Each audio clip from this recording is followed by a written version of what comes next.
সাবরুমে এক আইনজীবীকে অকথ্য ভাষায় গালিগালাজ ও প্রাণনাশের হুমকির অভিযোগে তীব্র চাঞ্চল্য ছড়িয়েছে রাজ্য রাজনীতি ও আইনি মহলে।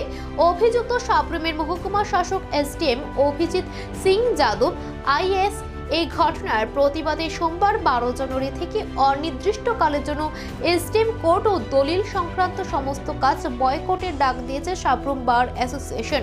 7 জানুয়ারি নগর পঞ্চায়েত ভবনের অস্থায়ী কোর্টরুমে মামলার শুনানিকালে ঘটনাটি ঘটে বলে অভিযোগ। প্রবীণ আইনজীবী রতন নাথ জানান, তার 22 বছরের কর্মজীবনে এমন অভিজ্ঞতা হয়নি।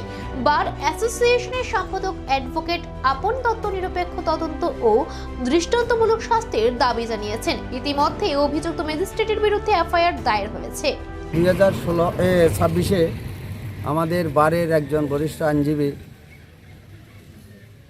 এক্সিকিউটিভ ম্যাজিস্ট্রেট কোর্টে যখন উনি তার মক্কেলের স্বার্থে নিয়োগকৃত উকিলবাবু হিসাবে উনি যখন মামলার হিয়ারিং করতে যান, তখন সাবরুমের এক্সিকিউটিভ ম্যাজিস্ট্রেট কাম এসডিএম ওনার প্রতি যে অশালীন মন্তব্য এবং শারীরিক নিগ্রহ করার জন্য যে বারবার উঠে আসছিল, আমরা সেটার সত্যতা উপস্থাপন করে গত 8/1/2026 তারিখে আমরা বার অ্যাসোসিয়েশন থেকে একটা ডিসিশন নিই।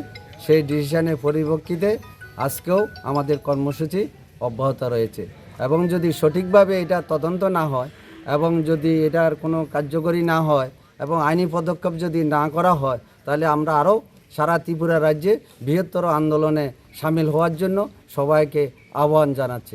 ওই দিনের বারের মিটিংয়ে যে সিদ্ধান্ত হয়েছিল, সেই সিদ্ধান্তটা কী ছিল?